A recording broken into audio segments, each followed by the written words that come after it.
You didn't imagine the weight. You didn't exaggerate the ache.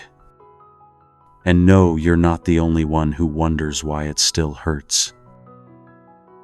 There are moments we carry disappointment like a secret illness, too quiet to explain, too deep to ignore. It lingers beneath our smiles. It wakes with us in the morning. It interrupts our prayers with silence we can't explain. You were faithful. You tried. You prayed. But what you hoped for didn't happen. And that kind of ache feels like being forgotten by heaven itself. But listen closely. What if it wasn't punishment? What if it wasn't failure? What if it was protection? There is a kind of mercy that hides itself in disappointment. A mercy that preserves what we cannot yet see. A mercy that speaks even through silence. This pain you've been carrying, it has roots in sacred ground. And tonight, as you listen, something in your soul is going to shift. Not with noise, not with proof, but with a whisper that finds you ready. Stay here. There is healing woven into this moment. There is a quiet unraveling of false conclusions and a slow rebuilding of hope. This isn't random. This isn't wasted. And you are not abandoned. Let the stillness meet you. Let the ache be heard. Let the next few minutes realign what disappointment tried to distort. God is not finished. And this is where the healing begins. There's something sacred about the moment right before we give up. That quiet breath where we ask not out loud but deep within, does any of this matter? You've been faithful in places no one saw. You've stayed upright when everything inside you collapsed. You kept praying not because you always believed, but because you didn't know where else to turn. And when heaven seemed silent, you started wondering if you had been overlooked. If maybe, just maybe, God moved on to someone more deserving. But hear this now and let it settle in your chest. You have not been ignored. Not once. Your spirit has not been lost in the noise. Your ache has not gone unnoticed. Your tears, the ones you quickly wiped away so no one would ask, they were seen. There's a reason your soul paused here. There's a reason you clicked on this video tonight, in this exact moment of weariness. Heaven's timing isn't late, it's layered. And it's unfolding right now, even if you can't feel it yet. So breathe. Sink into this space. Let go of needing answers, and just let the presence meet you. You're safe here, seen here, and gently called back into alignment. We create this space for moments like this, for souls like yours, to rest, to recalibrate, to remember. 0, 6. If this feels like home for your spirit, stay close with us at Calm Called. Subscribe now, not for content, but for connection. For reminders like this when you need them most. You're not alone anymore. Somewhere along the road you were taught that disappointment meant defeat. That if something didn't work out, it was over. That if the door didn't open, it was locked forever. That if you prayed and still nothing changed, maybe God wasn't listening. But what if disappointment wasn't the end? What if it was a holy detour, a divine interruption? Not a punishment, not a rejection, but a signpost, marking the place where something deeper began to shift. Because here's the truth. God never abandons his authorship. If he allowed something to fall apart, it wasn't part of the final draft. You're not being punished. You're being redirected. Yes, what you prayed for didn't arrive. But what if God was rewriting something beneath that prayer? Something that touched a deeper need, one you hadn't even named yet. Disappointment hurts because it breaks our illusion of control. It exposes the gap between our timelines and God's. But in that very gap, something sacred happens. We loosen our grip, we slow our pace, we ask different questions, and we begin to see differently. That's where you are now.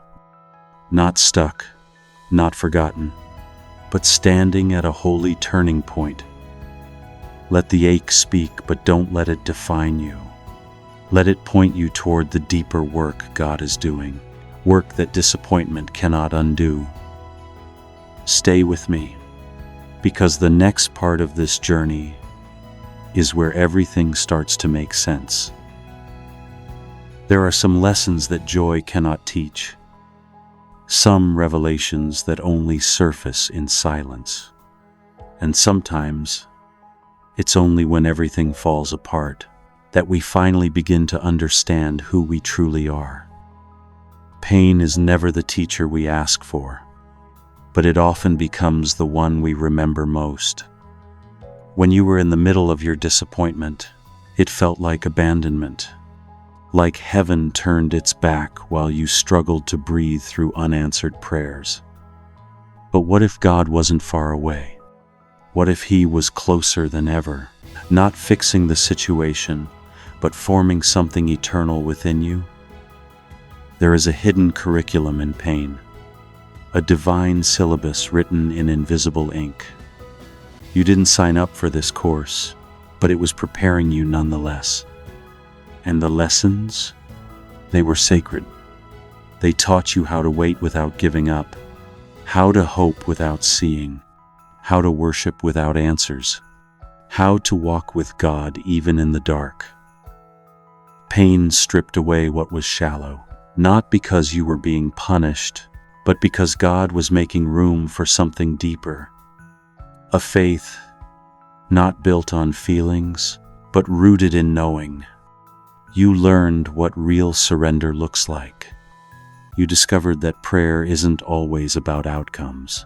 Sometimes it's just about presence.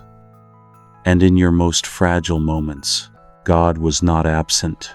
He was imprinting truth into your spirit, truth that joy alone could never write. So no, you're not behind.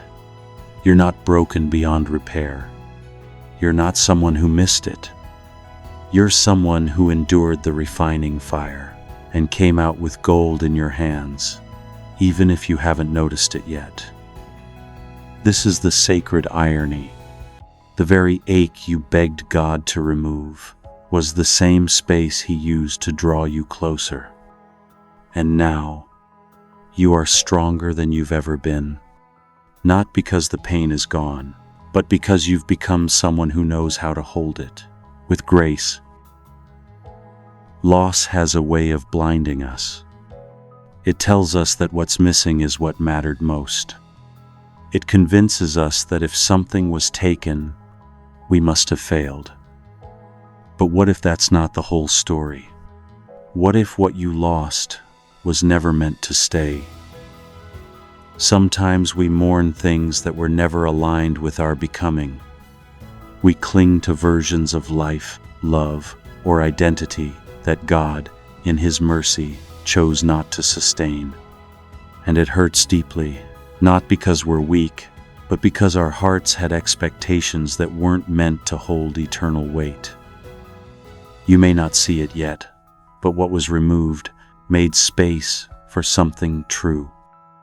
Something you couldn't have received while still carrying the weight of what wasn't yours to keep. God doesn't erase without reason. He clears space with purpose. He is not reckless with your heart. Every removal, even the ones that shattered you, were allowed with restoration in mind. Think of a field freshly plowed, the soil disturbed, turned over, emptied. It looks like destruction, but in truth it's preparation. The seeds couldn't grow in hard, crowded ground. So God made room, painfully, but intentionally. And now, something deeper can take root. Something more aligned with who you are becoming. More honest, more whole, more holy. The grief is real, but so is the growth. They are not at odds. They are partners in your healing. Can you begin to see it? That what you lost may not have been a punishment, but an unveiling? A slow, tender removal of what was never truly part of your calling? Let this truth rise within you. God isn't restoring you back to what was. He's revealing what's always been real beneath the noise, beneath the ache. And what's true doesn't need to be forced. It simply needs space. You've been making room without even realizing it. And now your spirit is ready to receive. There comes a moment in every spiritual journey when something invisible begins to shift. It's not always dramatic, not always loud, but it's real, and it marks the beginning of the return. You may not feel different yet. You may still carry questions, fatigue, even fear, but something in you knows this is not just another night. God doesn't need your perfection to move. He moves in alignment with readiness, not your readiness, but His. And right now, in this exact moment, heaven is leaning close, not to demand more from you, but to release something into you. This is the shift, not because your circumstances have changed, but because your spirit is beginning to breathe again. The healing doesn't start when the pain is gone. It begins when you realize the pain no longer owns your story. And right here in the stillness between sighs and surrender, you are stepping into that realization. You are not defined by what broke you.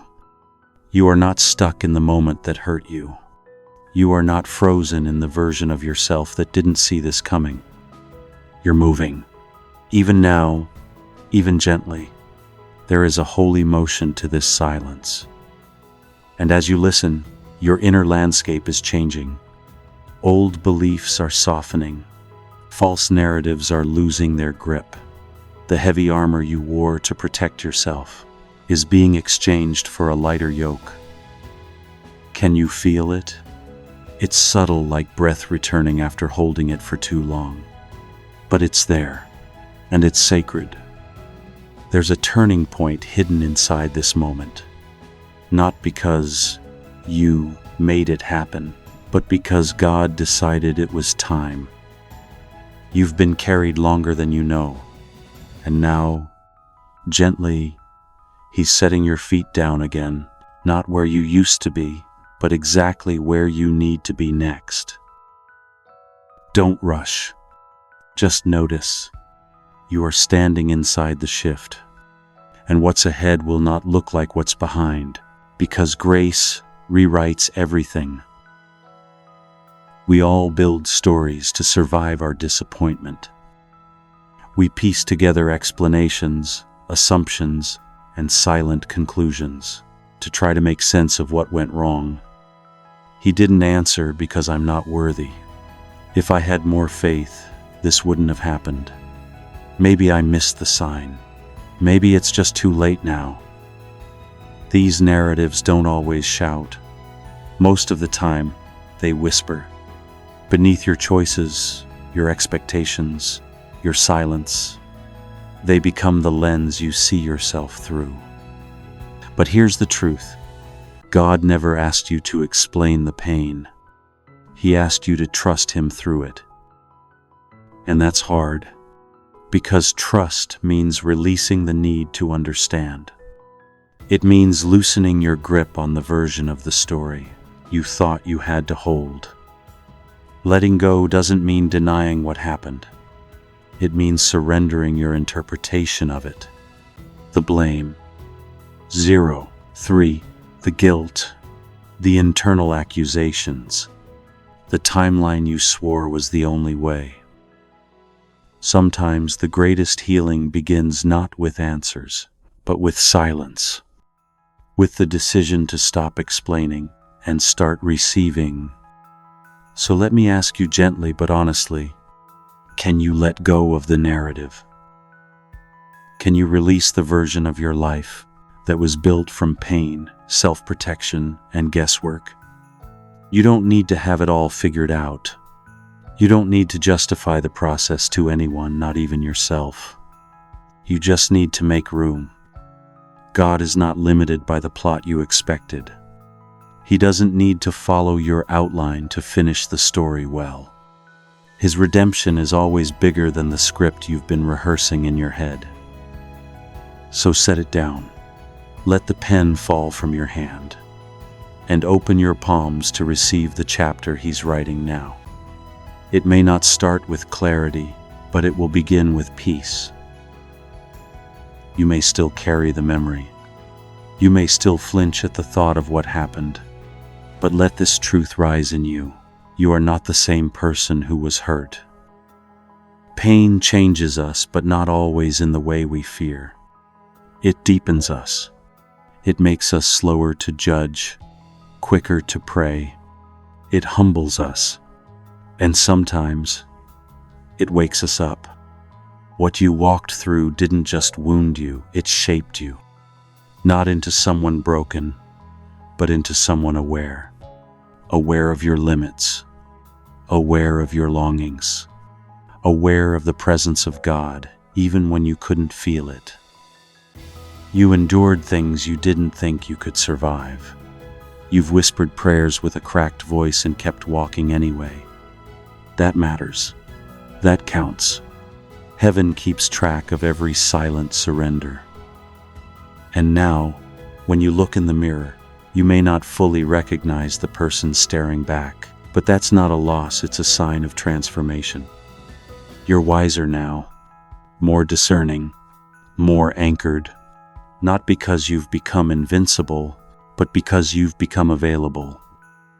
Available to healing, available to truth, available to the kind of love that doesn't need to be earned or chased. Don't measure your growth by how little it hurts. Measure it by how much more present you are. To your own heart, to God's whispers, to the subtle rhythm of grace in ordinary days. The old version of you would have given up by now. But here you are listening, receiving, remaining. That's not weakness. That's evidence of maturity, of movement, of miracle. You're not rebuilding the old version of you. You're emerging as someone new, formed in faith, seasoned by experience, softened by surrender. So let that truth meet your shame. Let it interrupt the lie that says you're still that broken soul who'll never be whole again. You're already being made new. And healing isn't who you're becoming, it's who you already are. Delays can feel like divine silence, like an answer that's been lost in transit, like God took a different road and left you waiting on the wrong side of a closed door. You've watched others move forward. You've witnessed prayers answered quickly. For them, opportunities unfolding. For them, breakthroughs arriving. For them. And inside you quietly asked, did I miss it? But heaven does not rush healing. God doesn't waste delay. And what looked like stillness on the outside was transformation on the inside. Because while you waited, something holy was growing. Not a reward, a rewiring, a deeper connection between your soul and the rhythm of eternity.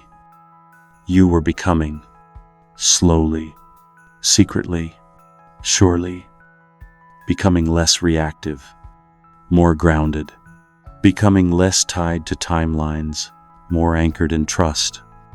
The delay taught you how to stay, how to remain without proof, how to believe without urgency, how to breathe when nothing was changing and somehow you were still held.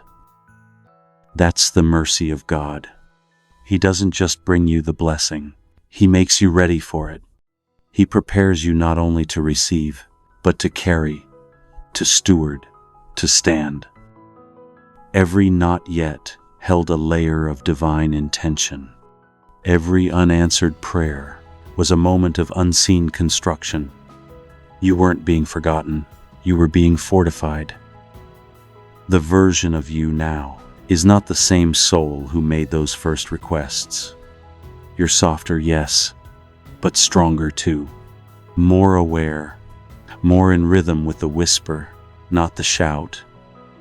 So next time delay knocks on your door, remember, it's not the absence of God.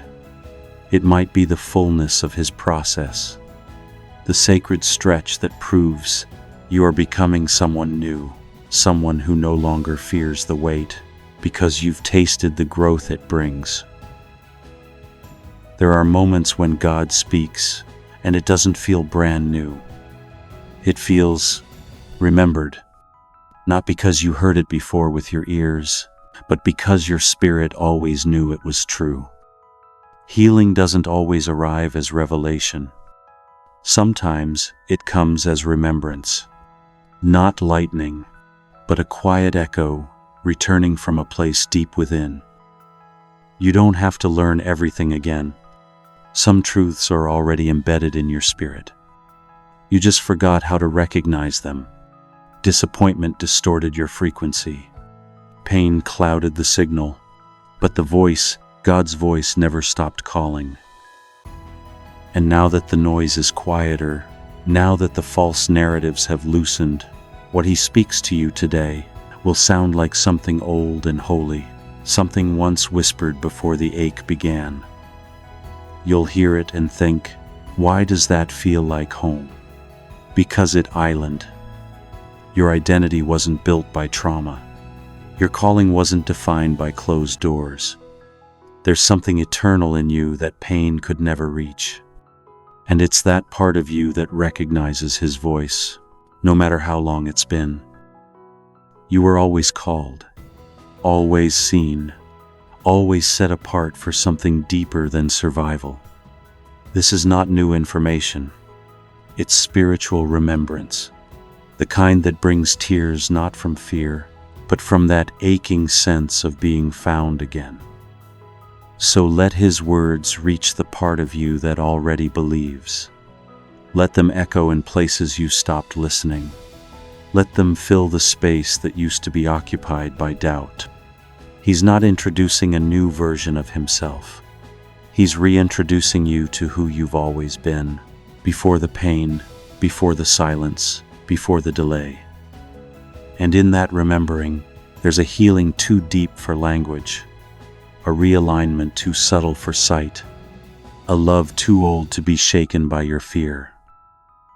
This is the holy familiarity of being known, not as you've performed, but as you truly are. Look back just for a moment, not to dwell, but to see what's still standing. You've walked through wreckage, dreams that didn't survive, relationships that couldn't hold, seasons that ended before you were ready. But even in the rubble, something sacred remained. Not everything was lost. Some things were revealed. Some things were purified by the fire. And some things only now begin to make sense. This is the sacred synthesis, where pain, trust, delay, and truth converge, where everything that once felt random begins to find its thread. You were not wandering aimlessly. You were being led. Even when it looked like absence, heaven was orchestrating healing through every twist. The ruins are not the end. They are the birthplace of something undivided, something real, something unshakable. God is not rebuilding the life you lost. He's constructing the life you were born to carry. And it's not a replica. It's a resurrection. That ache you felt, it tilled the soil. The disappointment, it exposed what couldn't go with you. The long silence? It made you listen more closely than ever before. This is what purpose in the ruins looks like. Not that everything is restored, but that what remains is exactly what's needed to begin again. Not striving, not pretending, but rising with clarity, with gentleness, with a spirit that knows how to hold joy and sorrow in the same hand. You've become that rare soul who understands both pain and peace, and can carry both with grace. That's not weakness. That's wisdom. So breathe. Stand in what's left, because it's not less. It's what's true. And from here, the next chapter unfolds. You've carried the ache for so long, and still, you showed up. You let the silence speak. You allowed the questions to remain unanswered. You made space not for perfect clarity, but for quiet truth. And now, you've reached the place where striving can end. Not because you've figured it all out, but because your spirit is finally breathing again. Lighter, softer, open. So be still now. Let all the internal reaching rest. No more why, no more when. Just presence, just breath. Let this be your prayer, not with effort, but with release. God, I don't need to fix this anymore. I just want to be held.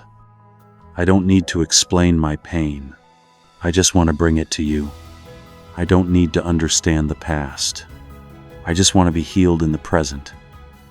So here I am, not strong, not ready, just willing. Willing to trust again, willing to hope again, willing to be still and receive. This is the moment, not the climax of effort, but the arrival of surrender. And God meets us here always, not because we're deserving, but because He is faithful. No need to reach harder. Just rest deeper. The healing has already begun. It's not loud. It's not flashy. But it's here like dew on the morning grass. Unseen, yet undeniable. Let this truth settle in you. You were never forgotten. You were being held. You are being healed. Even now. And as you continue forward, may your soul remember this rhythm, the stillness, the whisper, the quiet return. You don't have to chase your healing. It already found you. If your heart felt seen today, if your spirit exhaled even a little, stay close with us at Calm Called. Subscribe, not out of habit, but out of hunger. So when the next whisper of peace comes, you'll be right here, ready to receive again. Until then, breathe, believe, and be held.